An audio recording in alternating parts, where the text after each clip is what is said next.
Assalamualaikum warahmatullahi wabarakatuh. Perkenalkan, nama saya Muhammad Ridho Putra Saharoni dengan nomor NIM 8020190349 dari kelas 05 BP3.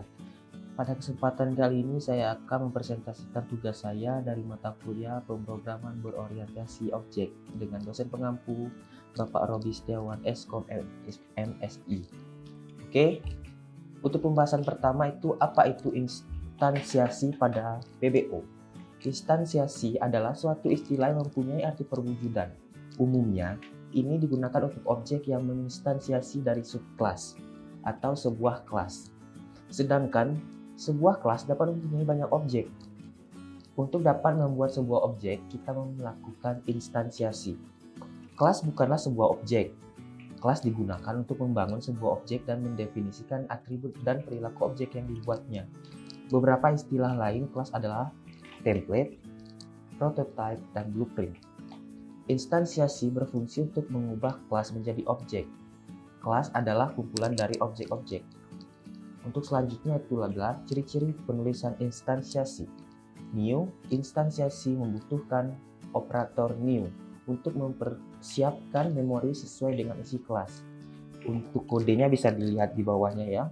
Di situ ada public static void main string array TODO, code application logic here, date, new date, tanggal merupakan objek baru dari date, system out, print, tanggal sekarang adalah, itu adalah contoh kode dari instansiasi ini. Nah, berbeda dengan variabel primitif yang menyimpan data pada variabelnya. Variabel objek menunjuk alamat objek baru yang dibuat, membutuhkan konstruktor untuk membantu menginstansiasi objek yang bersangkutan. Konstruktor akan dibahas pada postingan selanjutnya. Oke, ciri-ciri dari kelas yang bersifat abstrak. Abstrak kelas adalah kelas yang terletak pada posisi tertinggi hierarchy kelas atau posisi tinggi pada kelas tersebut. Kelas ini digunakan sebagai basis bagi penurunan kelas lainnya, sehingga abstrak kelas tidak dapat diinstansiasi secara langsung menjadi objek. Itulah perbedaan dari yang sebelumnya ya. Abstract class, ini contoh ya, contoh dari kode abstract class, nama kelas, kurung, badan kelas. Ciri-ciri dari abstract class yaitu 1. Dapat mempunyai satu atau lebih abstract method. 2. Mempunyai method dengan keyword statis. 3. Mempunyai file, field, atau atribut dengan keyword static. 4. Dapat mempunyai abstract method yang berfungsi untuk diimplementasi oleh kelas turunnya, namanya subclass. Kelas abstrak tidak dapat mempunyai instansiasi membuat objek. Itu yang terakhir. Oke. Untuk metode yang bersifat abstrak. Abstract method adalah sebuah metode dasar yang harus diimplementasikan ulang di dalam kelas anak atau child class. Abstract method ditulis tanpa isi dari method, melainkan hanya signature-nya saja. Signature dari sebuah method adalah bagian method yang terdiri dari abstract type, name, method, atau daftar parameter. Oke, jika sebuah method dinyatakan sebagai abstract method, maka kita tidak perlu membuat isi metodenya, tetapi hanya signature dari metode tersebut. Signature terdiri dari nama metode dan parameternya jika ada, seperti contoh berikut. Abstract public function, lihat spec, lihat underscore spec. Yang kedua, abstract public function, lihat underscore spec, buka kurung, merek, tutup kurung. Nah, kenapa kita tidak perlu membuat isi dari metode? Karena jika sebuah metode dinyatakan sebagai abstract method, isi dari metode tersebut akan dibuat dalam kelas turunan. Abstract method harus berada di dalam sebuah abstract class. Oke, ciri-ciri dari kelas turunan.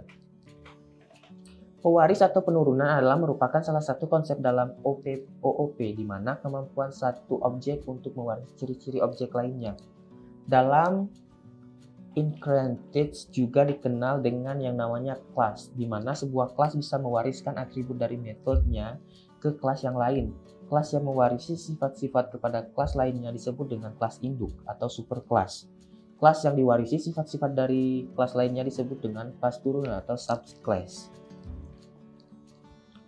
Istilah dalam inheritance yang digunakan, extends. Keyword ini harus kita tambahkan pada definisi kelas yang menjadi subclass. Superkelas yang digunakan untuk menunjukkan hierarki kelas yang berarti kelas dasar dari subjek kelas atau kelas anak. Subclass adalah kelas anak atau turunan secara hierarki dari superkelas. Di sini saya akan mengambil satu objek, meja, di mana meja yang menjadi superkelas atau kelas induk. Sedangkan yang menjadi turunannya adalah subclass adalah meja kantor, di mana ada sifat meja telah diturunkan dan ditambah laci. Metode yang diberikan adalah penambahan panjang meja. Oke, ini adalah contoh dari kodenya. Meja panjang sama dengan 0, int lebar sama dengan 0, int tinggi sama dengan 0. Metode void ubah panjang, buka kurung, int tambah panjang tutup kurung. Panjang sama panjang sama dengan panjang ditambah panjang, sistem out. Nah, di sini adalah salah satu contoh dari pengkodean contoh yang telah saya sebutkan tadi. Nah, di sini bisa dilihat. Nah, untuk selanjutnya, apa maksud dari method override? Override atau overriding adalah sebuah kondisi di mana metode yang ada di kelas utama atau parent class digunakan kembali pada subclass, kelas anak. Overriding sering terjadi ketika menggunakan konsep pewarisan atau inheritance, yang dimana kelas anak atau class child akan mewarisi sifat dari kelas induknya atau kelas parent. Syarat utama konsep overriding: 1. Memiliki parameter yang sama, yang artinya metode yang ada pada kelas anak atau kelas child dan kelas parent harus memiliki parameter yang sama. 2. Hak akses metode. Hak akses metode pada kelas anak yaitu kelas child tidak boleh lebih tinggi dari kelas induknya atau kelas parent tadi. Yang artinya ketika kelas induk memiliki metode dengan hak akses publik, maka kelas anak tidak boleh memiliki metode dengan akses yang private. Ini adalah salah satu contoh pengkodean dari overriding tadi ya. Di sini saya ada contoh kelas kendaraan adalah superkelas. Public kelas kendaraan. Overriding method void bergerak system out print in kendaraan. Nah, berikut adalah contoh pengkodean dari maksud metode overriding ini. Nah, seperti yang Anda lihat, kedua kelas tersebut memiliki metode void bergerak, kelas mobil yang memberikan implementasinya sendiri pada metode bergerak tersebut. Nah, dengan kata lain, mengoverride metode bergerak dari superkelas sampai di sini tujuan overriding ini menjadi jelas, yaitu subkelas ingin mengimplementasikan atau menerapkannya sendiri. Oleh karena itu, ketika metode itu dipanggil, maka akan menampilkan metode bergerak dan bukan menampilkan kendaraan bergerak. Nah, jadi ketika pengkodean ini selesai, maka yang muncul itu adalah mobil bergerak, bukan kendaraan bergerak. Nah, jadi bisa disimpulkan oleh karena itu ketika metode dipanggil, maka akan menampilkan mobil bergerak dan bukan kendaraan bergerak.